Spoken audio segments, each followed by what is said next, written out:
No niin, Sikamaster jälleen täällä. Itse asiassa mä vedän tuolla ensimmäisellä perään, mutta ajattelin silleen, että esittelenpä nyt tässä niinku sitten itteni toiseen kertaan. Eli kakkososa, beatmixaaminen on ensimmäinen, nyt käydään läpi vähän silleen noita, että mitä niinku se tarkoittaa sitten, kun laitetaan biisää niinku oikeasti päällekkäin ja missä kohdassa se tehdään. Joten tää biisit alkaa yleensä aika pitkälti tälleen näin, jotka on DJ-käyttöön tarkoitettu, ainakin näissä genreissä, mitä mä soitan. Eli alkuun tulee niinku tämmöstä niinku melko bassovoittoista meininkiä, niinku tuum ja silleen. Mut sit kun sitä aikaa mennään eteenpäin, niin nää alkaa pikkuhiljaa monipuolistumaan niinku nää laitat. Eli sinne tuli niinku nyt mukaan tommonen kling niinku juttu ja tälleen. Niinku ja katsotaanpas, näytyy tossa noin. Se tärkein niinku mitä pitää etsiä niinku näissä on semmonen, että missä niinku selkeästi huomataan semmonen, että tommonen niinku yksinkertainen tahti muuttuu niinku monipuolisemmaksi viritykseksi tai sitten toisinpäin silleen, että alkaa pikkuhiljaa niinku se laita purkaantumaan, eli se alkaa tippua niinku niitä osia pois. Nää on yleensä silleen niinku, että introvaiheessa niitä tulee pikkuhiljaa lisää, niinku tässä biisissä tulee koko ajan lisää. Ja sitten se niinku toinen vaihe tässä niinku on sit se niinku outro-vaihe, eli siellä niinku sit alkaa pikkuhiljaa niinku karsiutumaan. Nää poikkeaa toisistaan kyllä, mutta tää on nyt niinku erittäin niinku selkeytetty rautalanka esimerkki siitä, että miten niinku nää biisit kehittyy. Ja tärkeintä on tosissaan, niin kuin mä sanoin, niin selvittää niinku ne sanoin, niin ne vaihtokohdat. Esimerkiksi tästä tulee nyt yksi, niinku sieltä tippuu just silleen niinku viitistä, tippu niinku osa pois, eli haikattais tippuu itse asiassa pois, ja nyt tulee tommosia niinku vähän kiusuttelevia tommosia nostavia iskuja niinku tohon noin. Ja no, tässä biisissä ainakin tajuaa, että meillä on semmonen niinku vaihto tapahtuu.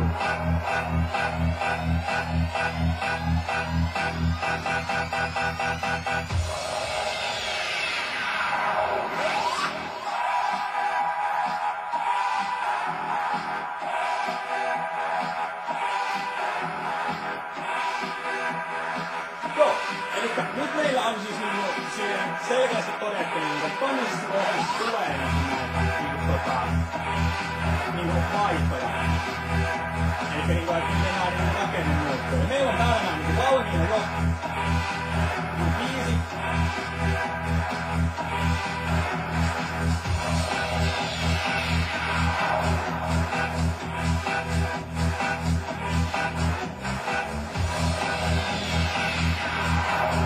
Elikkä siinä on valmiina niinku toinen ralli, joka lähtee sinne päälle.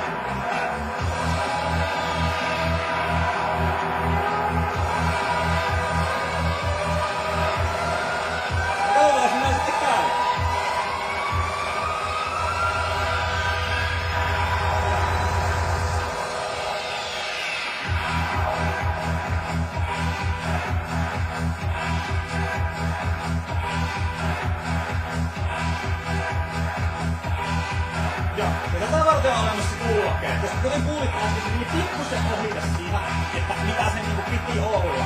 Ja sen pystyy niinku sitten korjaamaan niin just tällä kiekolla siirtää sen oikeaan kohtaan, että se nopeuteella sitten vielä riittää. Ja tunnittaminen tällä hetkellä pyörii, mutta oikean sijoittumisen lisäksi, niin on tämmönen niinku ekvalisointi.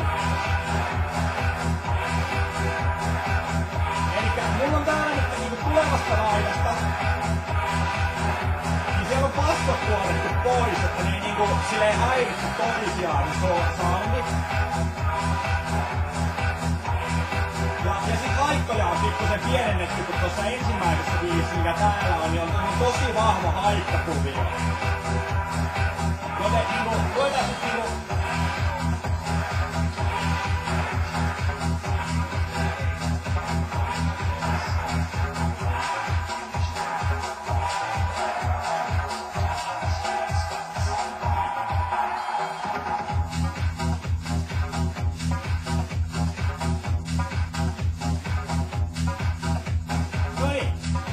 semmonen tilanne, että täällä on pelkkää bassoa niinku jäljellä.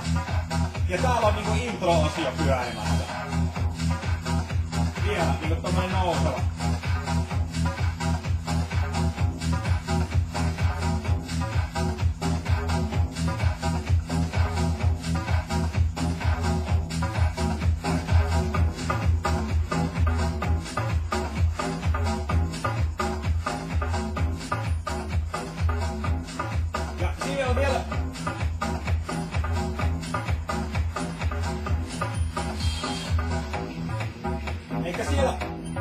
Mulla on vielä pienimuotoista maksulaa niinku tuolla noin.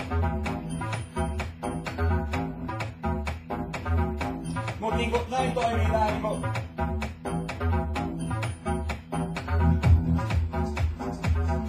Näin toimii näin kun tää miten mä nyt sanoisin, näin eri niinku suurempien kuvioiden kuin yhden tahdin niinku laittaminen päällekkäin keskellä.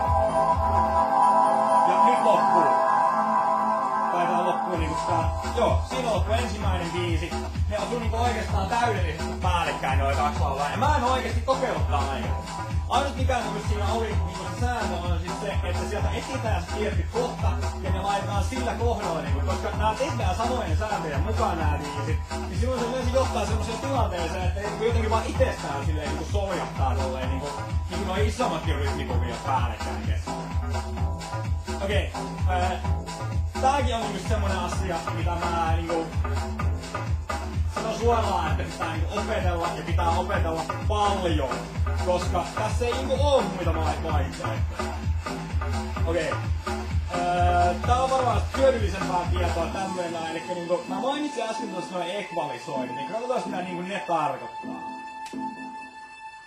Elikkä ekvalisointi on semmonen niinku juttu, että täällä on niinku, et kun biisi koostuu niinku useista eri äänialoista, niin tässä on niinku nyt tämän biisin niinku tää ylääänisysteemi täällä näin. Tää ei oo nyt mitenkään hirveän hyvä esimerkki, koska niinku tässä puuttuu haikat, voidaan katsoa se kohta kun ne tulee mukaan. Elikkä sit tossa on keskiäänikerros. Elikkä siellä niinku kuuluu semmoset niinku puheet ja sit niinku viulut, huilut, torvet, kaikki tällaiset näin niinku menee yleensä tähän kategoriaan. Ja sit viimeisenä elikkä alimpana niin tuolla on bassot. Mut kun niitäkään nyt ei tällä hetkellä oo, niin tää on vähän silleen niinku typerää selittämistä, mutta katsotaan kunhan ne niinku, onhan me näytti kelaus näppäin. Elikkä siinä on tän biisin bassokerros. Tässä on keskiäänikerros. Ja sieltä löytyi sitten ne viimeiset kihinät, elikkä niinku toi niinku ylääänikerros. Ja semmosena niinku perussääntönä voidaan pitää semmoista, että niin kun sulla on se miksaus käsissä, että sulla soi 2 rallia täällä päällekkäin, niin toivottavaa olisi, että niin kun miltä tahansa on äänialalta on silleen niin kun vaan toinen hallitsevana elementti. Ja se nyt tarkoittaa niin kun tätä näin. Eli kun tässä on nyt niin kun alussa niin kun tosi voimakkaat bassot, niin toisesta otetaan silloin vaikka niinku bassot ihan kokonaan pois, koska sitä tahdistamiseen ei välttämättä tarvittaa bassoääntä.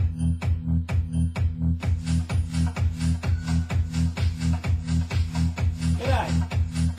Ja kun mä haluan tästä haikat niinku voimakkaammaksi, niin mä vähennän ne tuolta pois.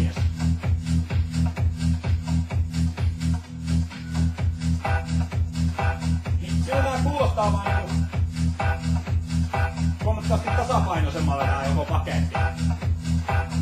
Ja semmoisen mitä esimerkiksi kannattaa yrittää välttää jonnekin niinku laulujen menemiset päällekkäin ja niinku kaikkea tällaista näin, koska ne niinku tosi pahasti niinku sotkee toisen. Toinen on kanssa bassot päällekkäin. Ne on niinku todella hyvässä harmoniassa, että se ei kuulosta siltä, että se menee ruttuun. Ja esimerkiksi mun laitteella niin se nyt on aika vaikeeta niinku säätää ne semmosiksi, että ne ei menisi jollain tavalla niinku ruttuun, joten se kannattaa niinku muistaa niinku semmoisen ihan aloittelijan pääsääntönä, niinku, että yrittää välttää niinku haikkoja, niinku kaikki äänialoja vaan silleen, että ne niinku ei oo päällekkäin, eli siis mä itse käytän termiä niinku kontrastibiisien välillä, että sitä pitäisi olla niinku paljon. Kello näyttää, joo tää taitaa olla tästä kakkososiosta sitten tällä kertaa tämä näin, mutta katsotaan sitten kolmatta, että mitä silloin keksitään. Okei, morjes!